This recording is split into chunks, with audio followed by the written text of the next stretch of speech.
Olá, cuidadores familiares! Olá, domingão, domingão.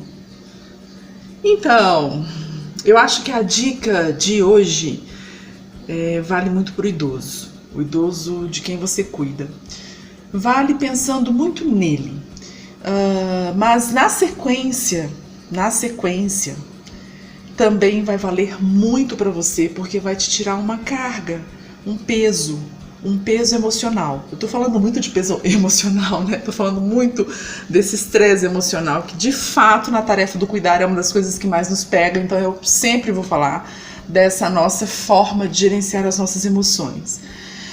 Mas quando a gente está cuidando de alguém, essa sensação de estarmos numa posição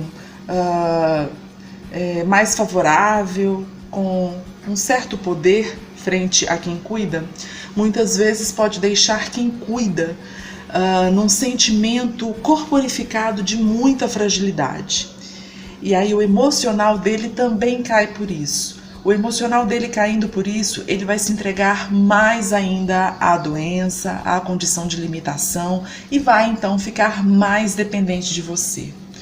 Então vamos começar a pensar como é que a gente pode cuidar dos nossos idosos. Dos nossos não, olha só, não são nossos idosos. Como é que a gente pode cuidar dos idosos, nossos pais, nossos avós, nossos tios, nossos familiares, de forma a dar para ele um sentimento de respeito e de força também, e que eu entendo exatamente o que ele está se passando, mas eu não tenho nem dó e nem pena.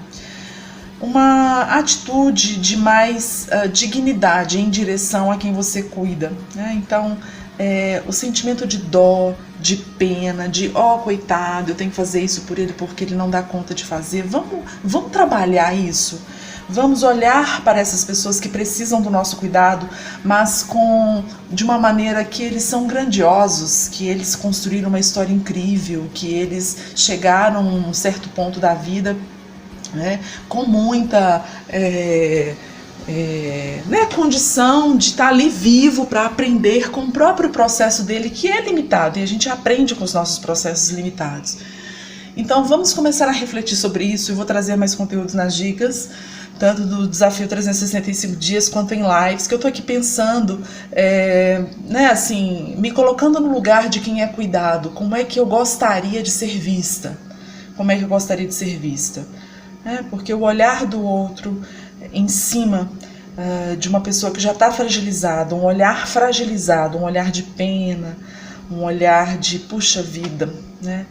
É um olhar que diminui e dessa forma pode fazer com que a pessoa de fato corporifique muito mais a fraqueza do que a força para lidar com aquela fragilidade, com aquela limitação. E eu acredito que isso tenha também efeitos espirituais, né? Isso tem um efeito que transcende muitas vezes o racional e emocional, né? No sentido de pessoas com demência também podem se beneficiar se você olhar para elas de uma forma digna, né? De uma forma sem dó, sem piedade, mas com misericórdia, que é uma palavra que eu gosto muito, né? Colocar o seu coração onde tem uma miséria, onde tem uma limitação, nesse sentido da palavra miséria, né? A palavra misericórdias significa isso, colocar o meu coração num lugar precário. Então, sem pena, sem dó, né? Mas uma visão muito mais digna para quem você cuida. E sim, eu acredito que num transcender aí do relacionamento, muito mais do que físico e cognitivo, a pessoa pode sim, numa mágica, numa sintonia assim, espiritual, no sentido de existencial, não estou falando de religiosidade, mas estou falando da nossa essência de vida, ela vai cooperar mais com o próprio processo do cuidar, com o próprio processo do envelhecimento dela. E você vai se sentir muito bem, porque vai tirar aquele sentimento de dó e piedade, que é horrível a gente sentir dó e piedade pelos outros. Não é bom nem pra gente e nem pra quem recebe esse tipo de sentimento. Tá bom? Tchau, até amanhã!